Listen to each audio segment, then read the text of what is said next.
Hello and good evening. I'm Katie McManus, business strategist and money mindset coach, coming to you live here on the Facebooks, on LinkedIn, YouTube, Twitter, and on Instagram over here on my phone.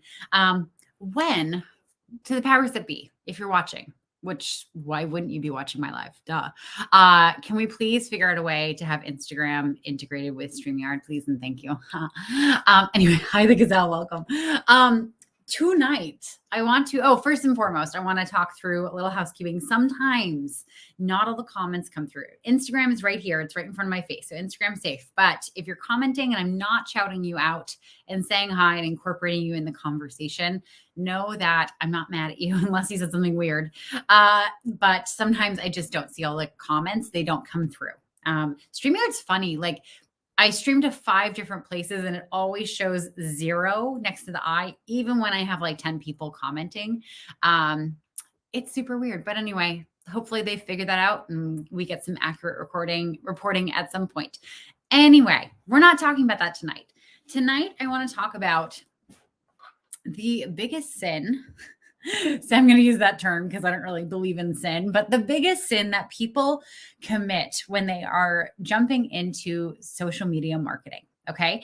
So social media marketing is like an amazing resource that we have available to us today. Like, I can go onto LinkedIn, Facebook, YouTube, Twitter, Instagram, TikTok, and I can post something. I can put something together. I can post it, and it can literally get in front of thousands, not hundreds of thousands, if not millions of people if we do it right. And from all those people, there will be people who are my ideal clients, right? If I am doing my job correctly, if I'm creating content that speaks to them, speaks to their problems, speaks to the outcomes that they want, they're going to start paying attention to me. They're going to start paying attention. They'll probably like that video. They might follow me. The next time they see a video by me, they're going to kind of remember, oh yeah, I think she sent something that I like. And then they're going to, watch that video and maybe like that too. And then it goes down this line. So we go from being an absolute stranger to being a follower, to getting to the point where they've followed you for a long enough time where you almost feel like a friend, right? So maybe you're telling a story or you're sharing something on LinkedIn or you're sharing a picture of your dog on Instagram. And it's like a friend of theirs shared it because they follow you and they feel like they know enough about you that you feel like a friend. Like if they were to go and tell someone about your story that you shared, they almost wouldn't know how to refer to you. It would be like, this person I follow on LinkedIn, and but we've had interactions, so maybe they're a friend. It's like this ambiguous area, right? Now, from friend, so we've gone stranger, follower, friend. There are 2 places that they can go from there. One is they become your client. They can become your client if they are your ideal client and you're creating content that tells them that you can solve their problems specifically. They're far more likely to become your client. Now, they may just genuinely not be your ideal client. They may have nothing to do with what you do. They just like you. In that case, they get to jump to the 5th point on our little timeline, and that's super fan. Now, super fans are incredible because they will support your posts. They will comment. They will like stuff. They will never buy from you because they have no reason to buy from you. But they will support you and they will make sure that your videos get traction and your posts get traction. And often they do refer people as well, right? So here's where I see people going off the rails with their posts. Okay. Hi, Jason. Welcome. So going off the rails. So I see this a lot in the coaching world. Like coaches, we struggle so hard to figure out how or what we should be posting online that's interesting for people to hear, right? Because oftentimes if you're doing classical coaching, that with a client, you're really not talking that much during that session. You are asking them questions. You're letting them, kind of answer their questions and figure out where they need to be going, right? That's really hard to turn into a post, right? There's also this belief in coaching that it's not your success, it's your client's success because they're the one doing the work, right? But if your client signed up with you, did 6 months with you, and then had a really successful business change, or their relationship got healed, or they lost 20 pounds, whatever, like working with you absolutely made the difference. Are you modeling this off the rails post on what you've seen on my feeds? No, I'm not, Jason. I'm going off of other things that are off the rails. It has nothing to do with you. You actually do a beautiful job of letting people get to know you. And also in a way that like ties back to what you do, right? Because you're the adventure guy. And whatever it is that you're interested in comes back to adventure, right? So and that's actually a great question, because there are two sides to this. So like, yes, you do want to share some random shit. You do want to share personal stuff. You do want people to get to know you, right? When we were kids, what did we do when a friend came over for a play date? Like the first thing we would do is they came in the house. This is their first time in our house. Say, oh my God, come to my room. I want to show you all my toys. I want to show you my Hulk poster, and I want to show you my Barbie dolls, and I want to show you my Minnie Mouse bedspread, and blah, blah, blah, blah, blah. Like these are all my interests. And then we'd show it to them. And if they were interested in the same stuff, then we'd be friends. If they had no interest in anything that we were showing them, then we probably weren't going to stay friends. Hi, Lauren, welcome. So we absolutely want to share some, right, Jason? It's so true. So we absolutely, as adults, we get to do the same, because we get to share a little bit about who we are, and it brings in people who feel aligned to those things, right? So like, I'm liberal. Like I can't hide that, and I don't want to hide that. And so I am very open about that. A lot of business coaches and a lot of businesses are very hesitant to talk politics, because, they want to be approachable from all parts of the board, right? Doesn't really matter so much to me, right? Like it's like, I can only serve so many clients. It's not like I can serve the whole population of the United States. I'm allowed to alienate some people, but like not unkindly, right? Let me see. Stephen, hey there. I'm Greg. Old Greg. Oh my God, old Greg. Such a good call out. If you haven't seen the old Greg skit, I like a Bayless. We're going off the rails right now. Anyway, but yes, I love old Greg. Thank you, Stephen, for bringing that up. Great example of sharing something super random that like you love, because it lets people opt in or be like, I don't know what the fuck he's talking about, right? Lauren, I like to be approachable to liberals too. Yes, exactly. So we get to decide what we want to share with the world that allows people to approach us in an easy, like low pressure way. But also when we are marketing our services, when we are posting to social media about what we do, here are some fast and loose rules. Okay. No more fucking quotes. No more quotes by inspirational people. Okay. No one cares. No one cares unless you're telling a really in-depth personal story about how this quote changed your life or changed the life of one of your clients. No one cares. Okay. No more quotes. Okay. I know it feels good. It's like you've posted that one thing that day. And also no one knows what to do with it. They might like it, but like it doesn't direct them anywhere, right? It doesn't speak to them where they are, right? You want to point to them, not literally, but through your posts. And you want to just say, yeah, Jason Rawls is quoting, no more quotes by Katie McManus. Okay, Jason, you're allowed to quote me. I will give you like dispensation. What is it? We need dispensation to quote me saying no more quotes. I'm really like harping on a lot of the Catholic Church terminology right now. Anyway, where was I going with that? Oh, you want to point to them and you want to say, hey, listen, I see you, and here's what you're struggling with right now. And here's what you're afraid of. And here's what you're worried about. And here's what you bitch about to your best friend when you've had a couple glasses of wine, right? This is what is going on in your life right now. And by the way, I help people just like you every single day. Simple. Your clients are going to read that and they're going to be like, yes, it's me. Oh my God, that's me too. Oh my God. Like that's me. That's not really me, but that thing is me. Right. And it's going to get them like, oh my God, like this person understands me on a molecular level. And they're going to feel so seen, even though they're just reading something that you posted. And in their mind, they're actually going to like put a little thumbtack in like the portrait that they've created in their mind about who you are and put you on the important need to remember board, right? Because they're going to come back. And they may come back to see what events you're doing. They may come back to get on your email list. They may come back to all this stuff, but you have to give them a reason to come back. You have to point to them and say, hey, listen, I see you, right? Let me see, Lauren, you miss all the shots you don't take. Wayne Gretzky, Michael Scott. Okay, we're just quoting away. I love it. Let's amend the no quotes rule. If it comes in a GIF, then it's allowed, because those are funny. These are the rules that I just made up. Anyway, Eddie Izzard special where he's like, these are the rules that I just made up. No flag, no country, whatever. Anyway, we're going off the rails.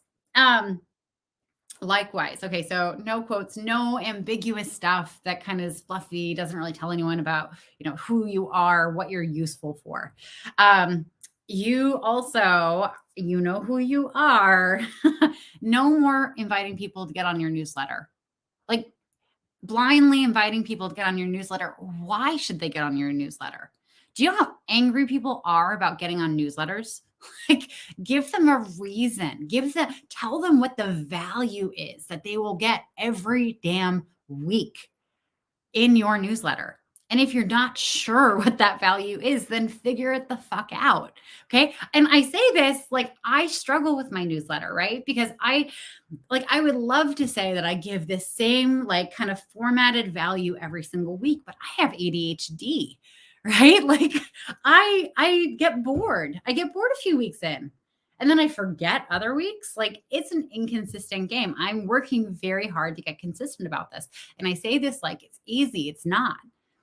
But if you want people to sign up for your newsletter, you have to give them a reason. You have to tell them, like, this is going to be so worthwhile for you to give it your attention 15 seconds every single week, right? Because literally most of the time people will open it, they'll scan it, they might read a few sentences. If you've done some really beautiful writing and you've spoken directly to their problems, and they're like, oh my God, this is me, then they'll read it, right? But again, we can't get fluffy about it. We have to speak directly to their souls. All right. That sounds so mystical. Speak to your soul. No, like, we have to speak directly to what's going on in their lives. Like, what is the thing that track that's playing in their head all the time about how they think their life is going to, like, completely fall apart, right? Because we all have that voice. Let's be real. My voice really enjoys going off the rails there. No newsletter. Likewise, if you're doing an event, Jason, I think and hope all 7 people in my newsletter get immense value. My 2 brothers, mom, nan, cousin, niece, nephew enjoy the content. I'm sure they do, Jason. I'm sure they just really, really enjoy the emails you send. But we all know you have more than 7. You have like 9 people on your newsletter. Come on, don't lie. I know I'm on it. Anyway, if you're having an event, the same thing. I see this all the time, and it just makes me so sad for these people because I can see them doing the work. I can see them creating content, or maybe they've hired someone to create content. It's another story. But they're getting out there and they're talking about their event, but they're not talking about their event in a way that their ideal clients are like, I need to go to that. They're talking about their event in a way. Oh no, I'm getting a phone call. Okay. They're talking about their event in a way that, like, they're just talking about the event. And their ideal clients have no way of knowing if this event is for them or not. If this event is going to, like, save their life, if it's going to change their marriage, if it's going to help them lose weight, if it's going, like, whatever that event is, if it's a webinar, like a 2-day retreat, you have to give people a reason to come, a reason to register, a reason to show up. Okay. They can't do it otherwise, right? People who know you and love you and already know that you'll deliver value in those events, yes, they will register. They don't need to see any of your proper marketing about it. But brand new people cannot convert from that. Okay. We think that we have to be so clever. We think that we have to find the smartest, most poetic, coolest, funniest, like most creative way to say the thing. Fuck that. Fuck that. That is not what we need to do. What we need to do is KISS. Keep it stupid simple. Okay. KISS. Keep it stupid simple. Speak to your ideal client. Talk about what they're stressed out about. Talk about what they are complaining about to their besties after they've had a couple drinks on a Wednesday, right? Because their work sucks, whatever. Talk about what they want more than anything that they can't even admit to themselves, right? That's the kind of stuff that will get their attention. And by the way, all this stuff you can actually find out for free if you just go and talk to your ideal clients, right? This is the first step, honestly, that most of my clients go through when they start working with me, is I have them do ideal client interviews so that they can legit go and speak to their ideal clients and find out from the horse's mouth exactly how they talk about their problems, what they're frustrated with, their fears, their hopes, their dreams, everything. And literally your marketing is so easy once you do that, right? You literally just have to copy and paste a sentence and then write a post about that sentence, right? It's a game changer, but stop making it so complicated. Jason, my granddad and bestie unsubscribed. Oh, Jason, we're in a world of comparison. So many people talk about their millions of newsletter peeps. Okay. Yeah. Okay. So let's talk about this. Anyone can say anything about how many people they have subscribed to their newsletter. Okay. Who knows if it's true? You have no way of knowing if it's true. Likewise, you don't know, you have to factor in different things like how long have they been in business? Do they pay for ads? Because a lot of people do, and that's a great way to build your email list. Have they run challenges and webinars in the past? Like, do they have system set up that they will legitimately have people subscribing? If they do, it just means that they're a little ahead of you. It doesn't mean that they're better than you. It doesn't mean that they're smarter than you or more creative than you. It just means they have better systems. Let me see. But yeah, like anyone can say anything about their numbers. Like I could come on here and tell you guys I made $2 million yesterday, right? You have no way of checking that. I wish I made $2 million yesterday. That would be an amazing day for a Monday. But you have no way of checking that, right? Like you just have to go off of what I say. This is one of the reasons why when I'm, talking about my business and, promoting my business and my work, you'll very rarely hear me talk about how much money I make, right? Because how much money I make does not matter.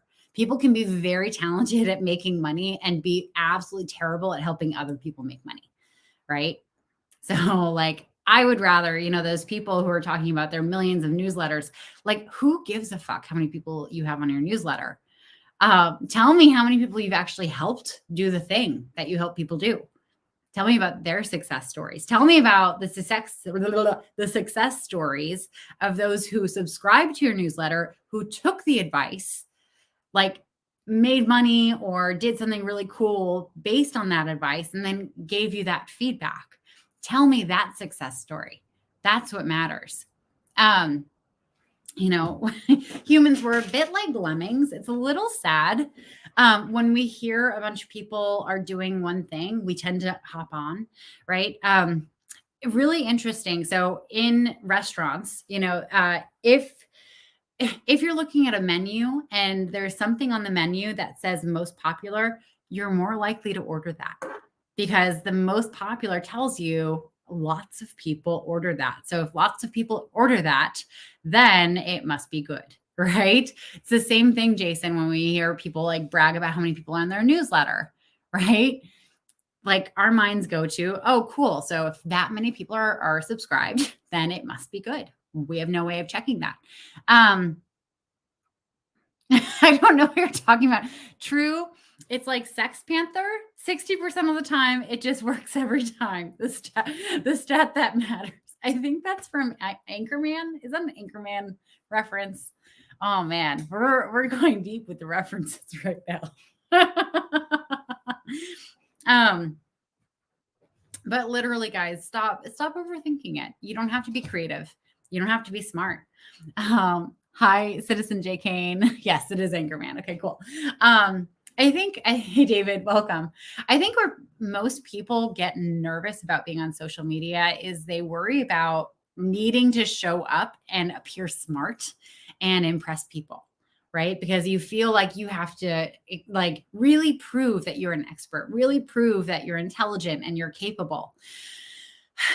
I want you all to remember that people will just assume that you're capable and intelligent and, all the things until you prove them wrong. Your best approach to social media marketing is to create content that makes your audience feel smart. Those posts where it's very clear how I can write a comment that's going to be engaging and funny and on point with what you've posted. Mwah, that is just, it's magic, right?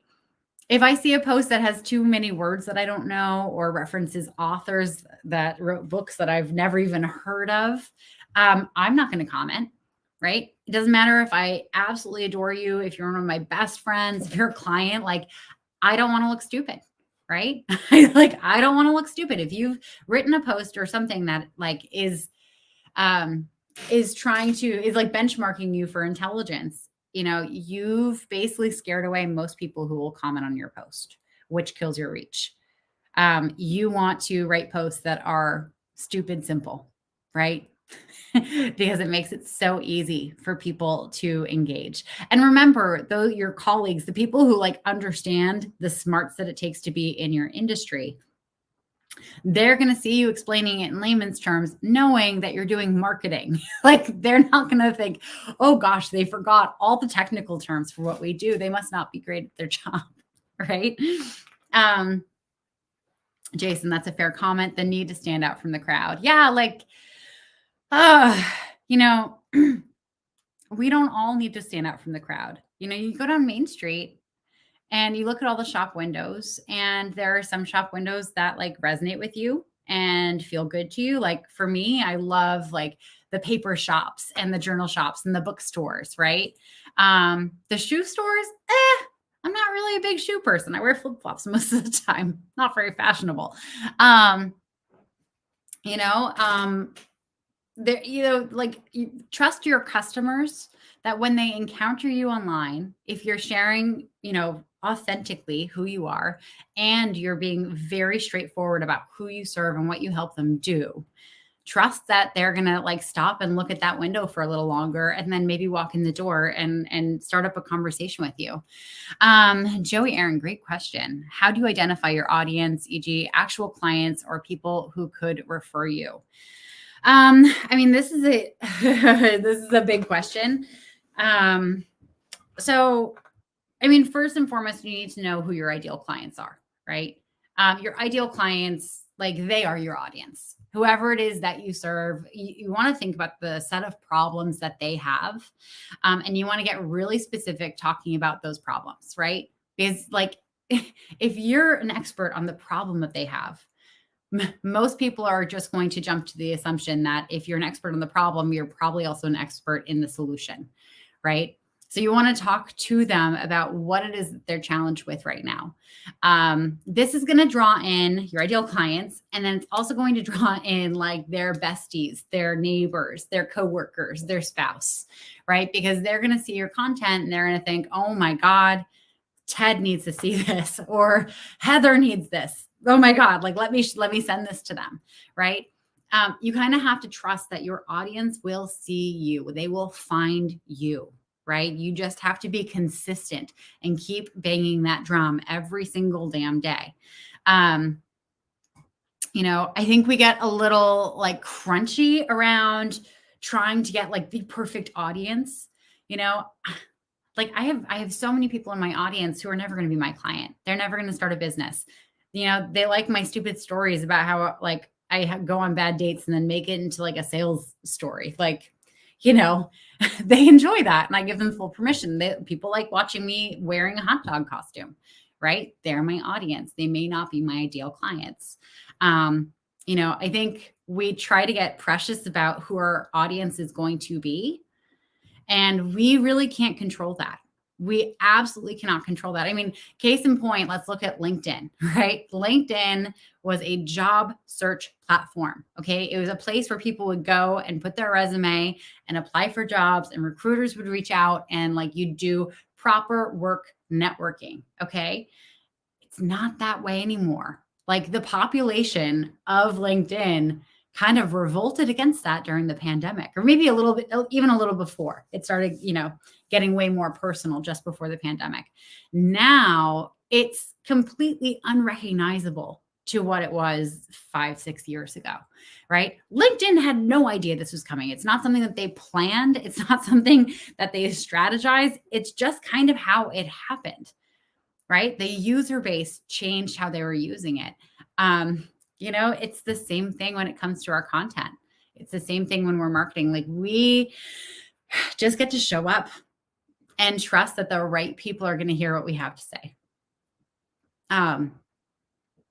It's funny. I was writing this post earlier today, and I was writing it, and it was one of those posts that you have this idea and then you start writing it and you're like, wow, this is really personal, and like, oh my God, like I didn't realize I felt so deeply about this. I talk, not all the time, but, I'm pretty open about the fact that I was an egg donor. And I donated, 6 different times, and there are 7 children out there in the world that I had a part in making, which is absolutely wild to me. And I've only met one of them, right? Like his parents reached out, before the pandemic. We met a month before the pandemic hit. And I had this amazing time meeting this kid who is, almost 2, he looks like a boy version of me that stepped out of one of my family pictures. He looks so much like me at that age. It's just wild. So I was sitting in this office at the fertility clinic because they coordinated it. And he and his parents walk in, and his parents are so lovely. And I was so excited to get to meet them. And I remember 20 minutes into meeting this kid, and I won't give any identifying information. He's sitting on my lap and he's eating Cheez-Its. And all of a sudden I'm talking to his mom, and all of a sudden this toddler's fist is entering my mouth. He's shoving his whole fist in my mouth to feed me cheesy crackers. And it was the most special moment, because it's oh my God, I think as humans, we do sense when we have a connection to someone, and it could be biological, or it could be a spirit connection, or it could be a sense of humor connection. We sense it, right? But for people to sense it in you, you have to be out there. You have to be visible. You have to be in front of them, right? Maybe don't shove Cheez-Its in their mouth, unless you have that kind of relationship. But you know what I mean? Also, I want you to realize he's one of 7, right? I may never see the impact of the other 6 kids. I may never meet them, right? Fairly often I get messages from people on LinkedIn, on social media, saying that something I said years ago really impacted them and inspired them to go and start their business, or do this or do that.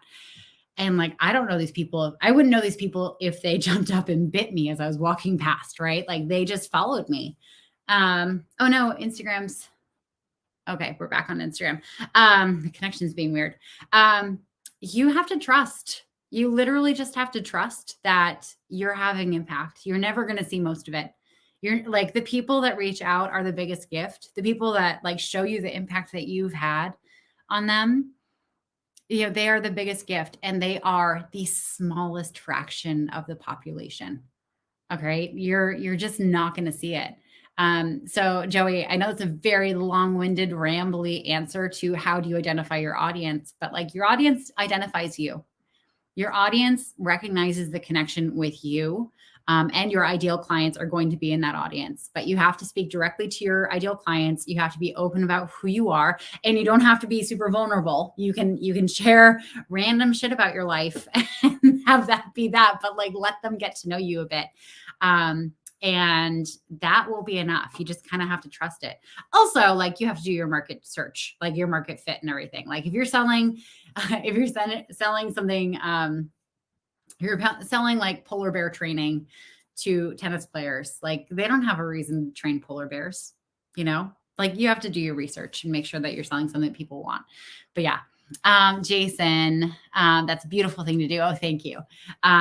Literally sat here nodding in agreement. Oh, and definitely stuff food in my gob.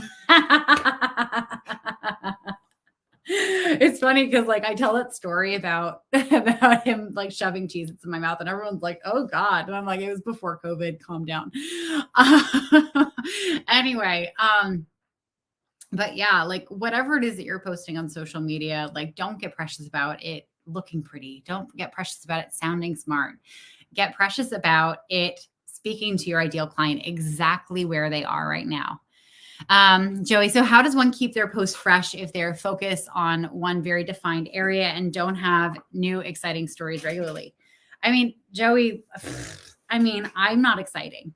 I'm not exciting. There are days I don't even leave the house, right? Like, you want to remember that you're not trying to say 1,000 different things, like new things all the time. You're trying to say the same thing 1,000 different ways, right?